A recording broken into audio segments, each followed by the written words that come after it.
All right, kindergartners, we're going to make some art inspired by the book, The Shape of My Heart. You're going to start by tracing the stencil to make almost a candy cane shape along the fold of your heart. Please ask me before you cut. Once you have that, you're going to cut right along that line. As I'm doing this, I'm cutting through 2 pieces of paper at once.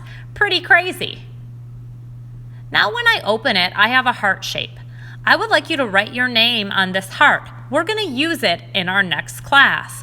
But right now, we're going to use what's called the negative space, that heart-shaped hole.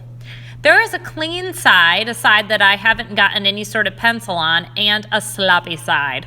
I'm going to put some glue on the sloppy side of my negative space. I'm starting with just a dot in each corner, dot in the middle, dot on the middle bottom, and then I'm just going to trace around the shape of the heart. If I add glue all over this, it's too much and it makes it really wobbly and hard to put down on my white paper. Then I line it up with the paper underneath it and press it. And you can see that heart-shaped hole turns into a heart.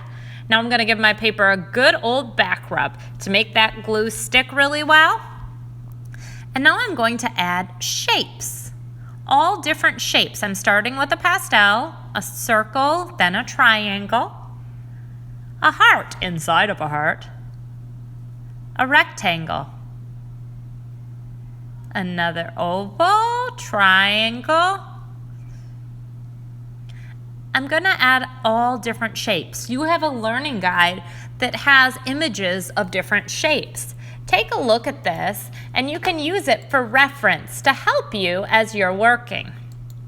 Once you have your heart full of shapes, you will be ready for painting. We're going to fill each of our shapes with a paint color. So I'm choosing a color, then I'm tracing around that shape and filling in. I do need to rinse my brush whenever I switch colors. If I'm using the same color though, I may just dip back into the paint. Tracing around the outside edge of that shape and then filling. Remember that your paintbrush is like a ballerina. Ballerinas always dance on their tiptoes. They never, ever, ever scoot around on their bottoms because nobody wants to go to the booty scootin' ballet. So make sure that your paintbrush is dancing along on your paper on tiptoes, not on its you got it bottom.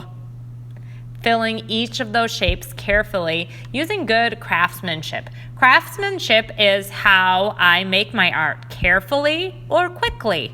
I definitely want to make mine carefully with good craftsmanship.